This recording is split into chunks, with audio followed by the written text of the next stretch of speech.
Live from downtown Detroit, Local 4 News starts right now. The cleanup intensifies tonight as quick as the storms moved in. The effects are everlasting as communities come together to help one another clean up what's left behind after last night's deadly storms. A live look now over downtown Detroit. Much calmer night after storms caused trouble from the west to the east. What lies ahead now for the weekend? Because we've got a lot of work that needs to be done over the next couple days. We'll get to the forewarned forecast in a moment. Plus, thousands are in the dark tonight, and it could be a couple of days before all customers are back on the grid. And the struggle for many tonight is cleaning up in the dark. But first, before we get to all of that, here's what we know tonight. The National Weather Service has now confirmed 5 tornadoes last night in Belleville, Canton Township, Rockwood, Newport, and Fowlerville. 1 person was killed as a result of a possible tornado on I-96 right near the border of Livingston and Ingham counties. Meanwhile, states of emergency have now been declared in both Wayne and Monroe counties.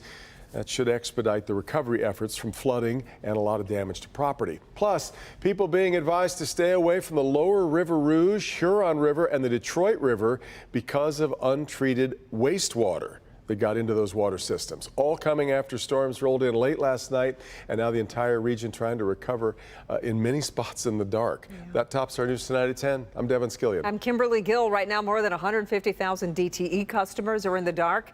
DTE says it plans to have 80% of power restored sometime tomorrow, with other storm-related outages restored by the end of the day Sunday. Jacqueline Francis is live in Garden City, where power lines are down and the lights are off there. Jacqueline. Kimberly and Devin, check this out. On the ground here, there are pieces of insulation that have fallen from the frayed power lines above. Neighbors here tell us it was quite the spark that's left them without power. Flashing lights in the sky. Spark down the whole thing goes boom. Fried power lines below. And that was it. Overnight storms leaving thousands in the dark. Then the power kind of went off, came on, went off, came on, and then off.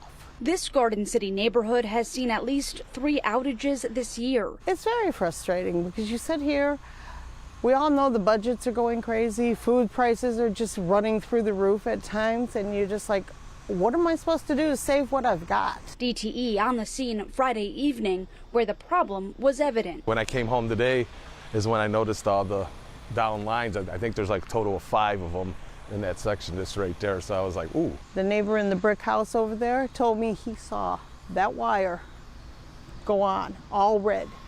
And on the ground is all the insulation right now. With another hot night ahead. It's on the grass, it's on the sidewalk, it comes all the way down. They hope to have the power restored Saturday. It was not a good sleeping night last night. I had just maybe just a couple hours of sleep because it was so, you know, when you get hot and you get sticky, it just, you know, there's no fans, there's nothing to cool you down. You can see DTE is still out here tonight. They are keeping people away from the downed lines. They're still waiting for the actual crew to come out to do the work.